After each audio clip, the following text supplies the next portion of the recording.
Welcome, welcome, welcome, welcome, welcome. Thank you for joining.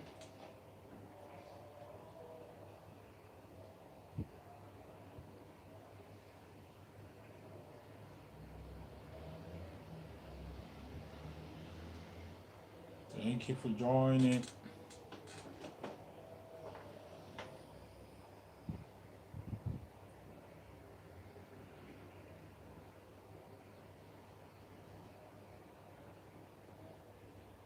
Thank you for joining wherever you are connecting from.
Welcome, my sister, Gunnar's family. Welcome. Thank you for joining.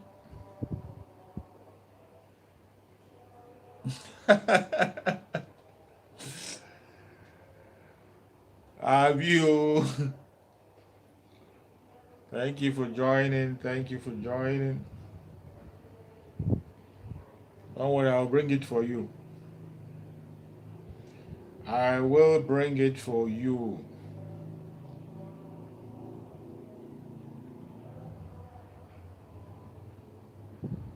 Thank you for connecting. It's so sad what the situation has become, but we cannot stop talking. We will continue to speak up for the wrong things that are happening. A lot of things are going wrong. A whole lot of things are going wrong, and we will continue to speak about them. So many things are not right. So many things are not right. Many things are going wrong, and we will not be silent. We will continue to talk about them. When we see something, we have to say something. And today we will talk about the new thing that is trending in the contraption called Nigeria. You see now the criticism and the sectionalism, or what you call the racism, have now extended to the church. Racism have extended to the church, and it's so sad. It's so sad how fast the whole thing is growing. You see, that is why people are complaining about the situation in that contraption.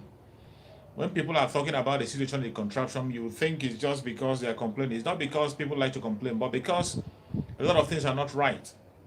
A lot of things are not right. You saw what is trending. You see what is trending. A reverend father banning the use of a reverend father banned the use of Igbo song in his church in Lagos State, Ikorodu to be precise.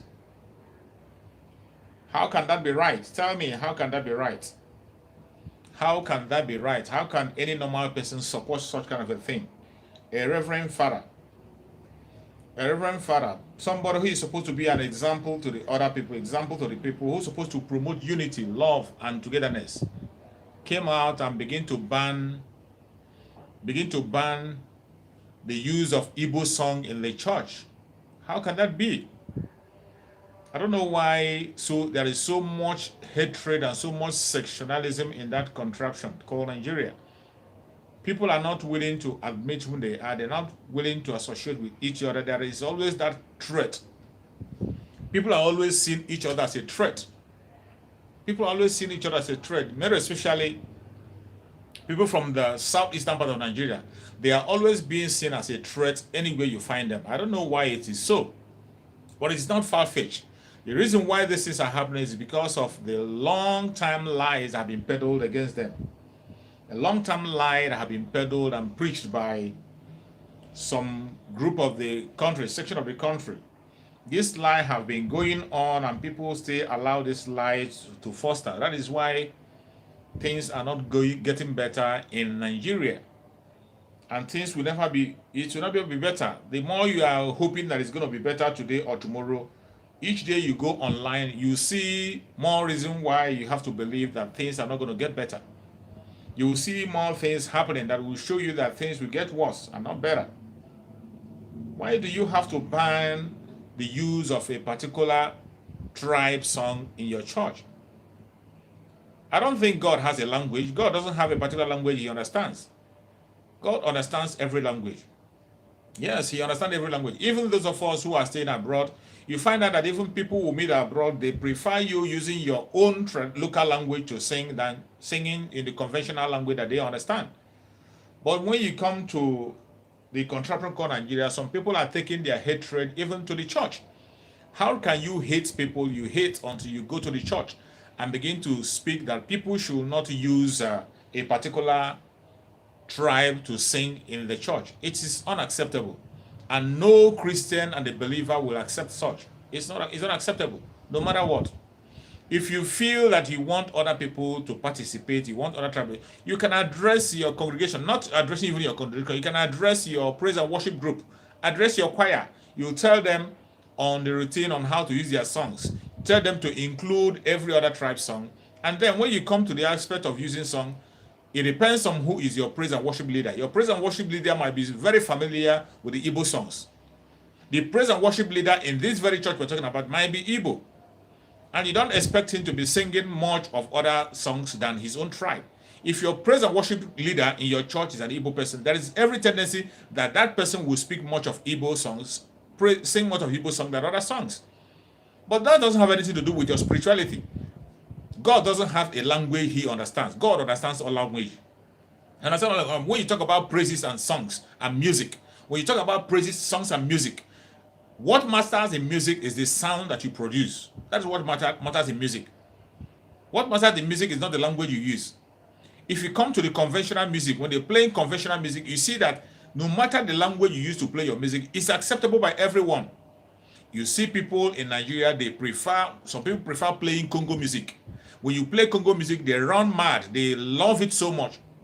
When you play reggae, they love it so much. When you play Jamaican music, they don't understand it. They don't understand what they're saying, but they love the music. You see some people, they prefer Zaire music, not because they understand the language, but they love the sound. What matters is the sound of the music.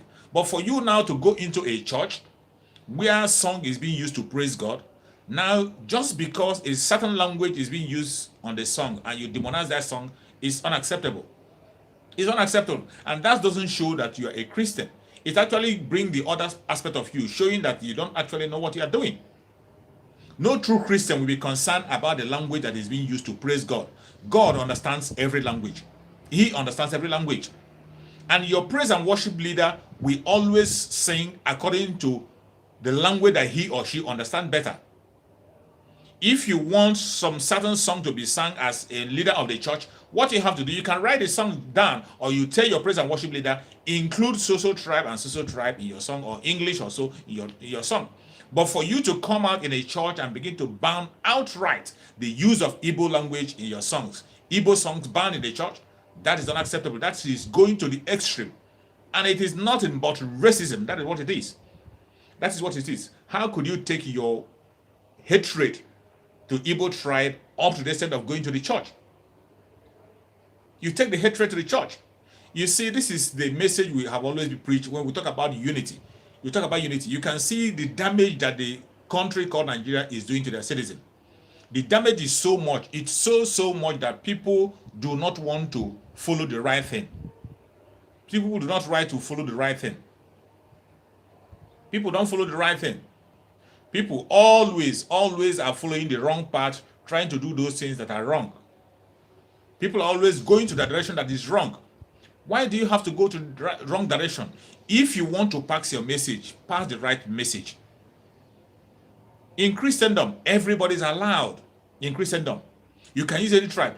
God does not have a particular language that he understands. God understands. And when it comes to music, more especially, in music, it doesn't matter the language you use on music. Every language is understandable in music. Every language is appreciated in music. What matters in music is the sound you produce. That is why you can dance to any music.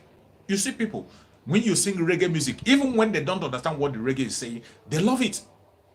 They love it. I'm not talking about the conventional media. When you come to convention, in conventional section, if you come to conventional section, you see people, they dance to every music, depending on the sound that you produce. Once the sound you produce on the music have a particular language. It doesn't have a sectional language. Music have a central language, which is the sound. The sound that the music produces determines if the people will love the music or not because they understand what you're saying or what you're not saying. The same way when it comes to the music you play in the church. What matters is the sound. And God himself understands all language. If a Catholic priest will come and tell me not to sing in my own tribe, in my own language, or in a particular dialect, simply because he don't understand the dialect, or because I'm not singing to you, I'm not singing to praise you.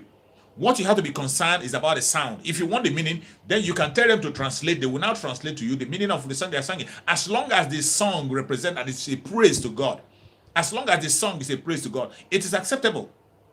I see no reason why somebody will rise from one corner or the other and begin to talk down on a music that supposedly is meant for praises to God. It's unacceptable. It's unacceptable. And such priest is not worthy to be a priest. Thank God that the priests have been suspended by Catholic. I learned that the Catholic has suspended the priest. Such person is not a priest, he's a racist to the core. You are free to sing in any language. It doesn't matter the language it is. Music doesn't have a language, and God doesn't understand a particular language. God understands every language. God understands every language. So for somebody to come out and tell me because you don't understand a certain language, that such language will not be used to play a music in your church, that such music of a tribe is banned in your church, that is the highest rate of racism. You hate a tribe, up to the extent of coming to the church, you couldn't be able to hide your hatred on a particular tribe. You are speaking up, even in the presence of your congregation, in a place where you are supposed to promote unity and love.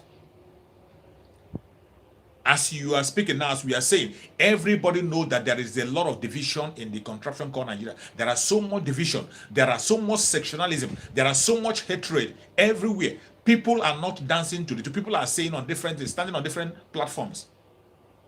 How can somebody in his normal senses come out at this critical point in time, begin to ban a particular tribe song in their church? For what reason? For what? Openly. In the church. In a church. And it went viral. The whole world saw it. And I thank God that nobody supported such move. Nobody supported it. But this is to show you how divided the contraption called Nigeria is. When you see some people coming out to tell you that Nigeria needs division, Nigeria needs to be broken up into pieces so that people can have their region, the people are not making a mistake. People are saying that because of things that are continue to happen on daily basis, people do not tolerate each other in that country called Nigeria. People don't tolerate each other. There are so much diversity that have been planted into the people's mind that some people cannot tolerate each other. That tolerance is not there. Some of us who are living on a strange land in a different country, you will see people in that country asking you to sing in your own dialect. They will ask you that they want to hear a song in your own dialect. They don't want to hear English song. They don't want to hear any song. A song in your dialect. They will tell you to sing in your dialect. They want to hear it. But when you come back to a country that is supposedly be your own country, you'll be banned from singing in your own dialect. What does that tell you? What does that tell you? There is no unity in the diversity you see in Nigeria. What you see in the diversity in Nigeria is division. And I don't blame people who call for the breakup of the contraption called Nigeria. If you can see such kind of a thing happening in the church, what do you think that is happening in the conventional section? When somebody who is a reverend father that is supposed to defend a church, is supposed to defend the people, a reverend father that is supposed to promote unity, love, and peace, coming out to promote racism, to promote sectionalism, to promote division, what do you expect? What do you expect? I pray that more people will begin to see reasons why they should do things right. If in a critical period, why you see some of them now running around for election. When it comes to their politics, you see them, they come together and begin to do things in the same way. What connects them together? What? We begin to wonder what is connecting these politicians. When it comes to politics, you see them dancing on the same tune because it has to do with fraud. It has to do with defrauding the people. But when it comes to things that will benefit the people, you will begin to see that division. And they will promote it. They will promote it. If a reverend father of all people, reverend father is the person that is supposed to know that it is very important to promote peace, love, and unity among the people. If a reverend father can descend so low to begin to ban a particular tribe song in the church, that is the lowest anybody can go. There is no reason whatsoever. There's no reason whatsoever. Somebody who claimed to be a reverend father, who's supposed to know better, banning this use of Igbo songs in his or her church. Even when it is obvious that in Nigeria, Igbos have the greatest population in all churches, in all denominations. It doesn't matter where you find it. Mainly in that Lagos you're talking about. Majority of the Christians you see in Lagos are Igbos. They have the greatest popularity in Christianity. 95% of Igbos, even 99% of Igbos are Christians. They are Christians. So how can you begin to shut down such group, their song, when you know that the majority of the songs that are being sung in Nigerian song, most of the Nigerian songs are sung in Igbo language. And this very issue is not applicable to everybody.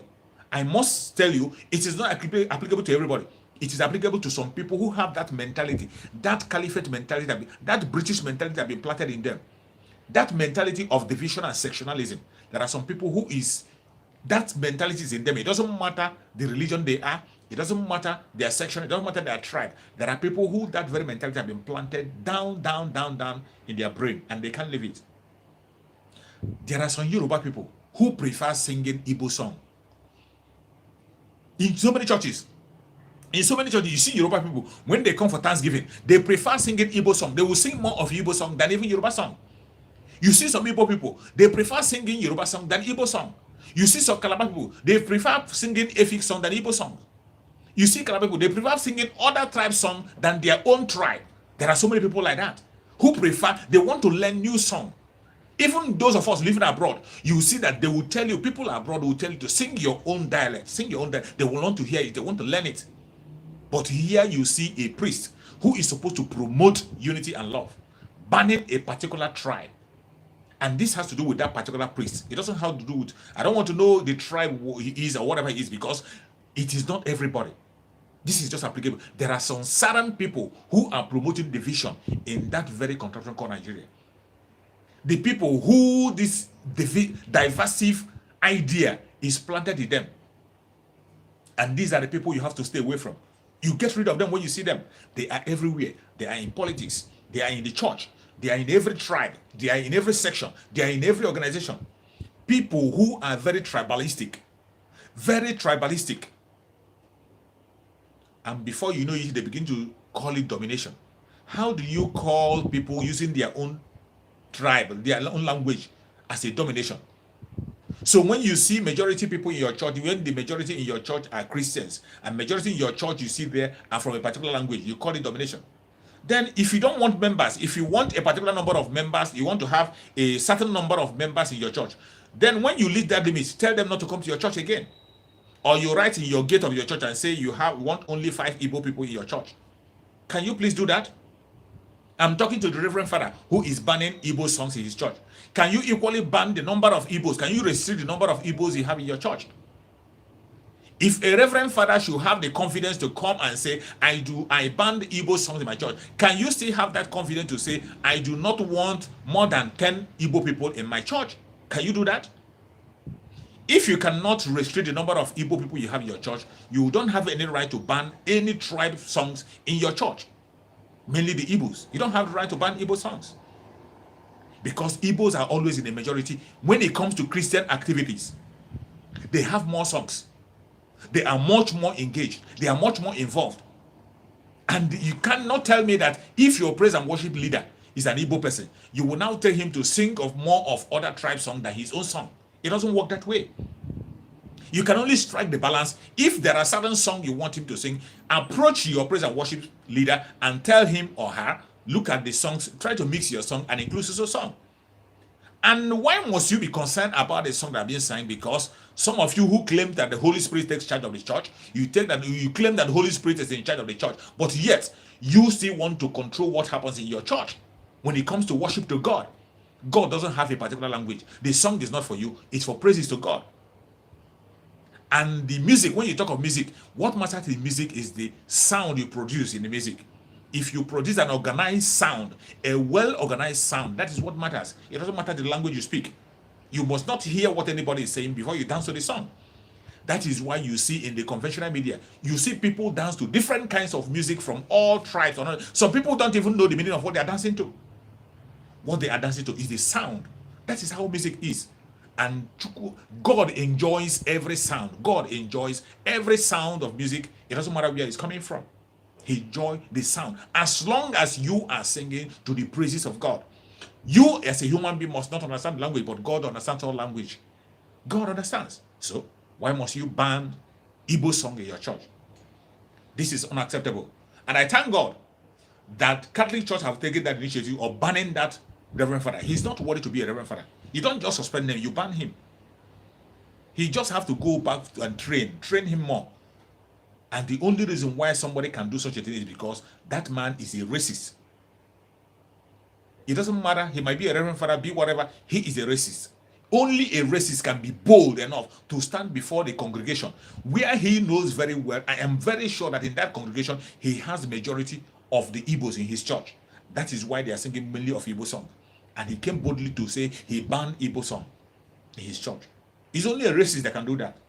And such racist is not worthy to be a Reverend Father. So, the Catholic Church, don't stop at suspension. Ban him. You have to ban him. He should go and look for another job to do. He should go for training for other job. He doesn't have any business being a Reverend Father. This is my view.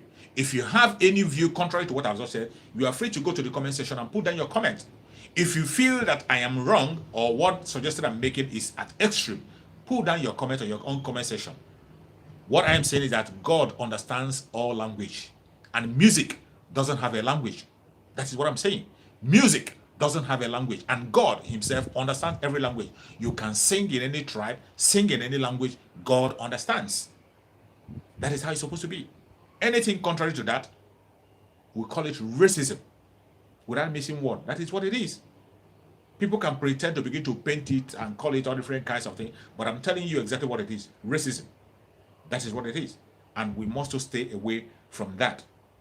We must try as much as possible to stay away. This is why people are bent on crying for their own nation in that country from called Nigeria. Because of this kind of issues.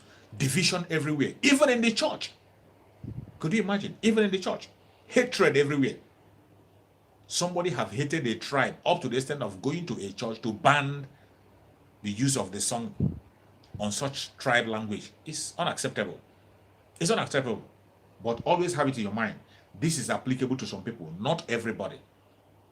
There are some good people also who will rather sing on another tribe's language than their own tribe. There are good people who will rather accept the worship song of other tribe, sing in another tribe than their own tribe. It's happening everywhere. There are so many people like that who embrace other languages. But there are these people who are extremists and racists in that country who are causing the division. The diversity in Nigeria is dangerous. That is why I support the disintegration, that people should be on their own and practice what they want to practice. Have a constitution that they will obey and follow. That will make us to have a sane nation, a place where you will see people who are patriotic, people who can defend what they are preaching. A lot of confusion is coming, and more is going to come. Thank you for this brief video I make. I'll be coming on live from time to time to speak of important issues. Whenever it comes out, I will come out and give my own opinion. Feel free to share the video to your friends and family. Share the video to everywhere, but always have in your mind, God does not have a particular language that he understands, and music doesn't have a language. What matters is the sound you are producing. As long as your sound is excellent and organized, people are always going to dance to it. God understands all language. Stop banning every language or any language in your church. You don't have any right to ban it. All you have to do is accept it, learn it, and follow it. Thank you so much for watching wherever you're watching from, and remain blessed. See you again tomorrow. Bye.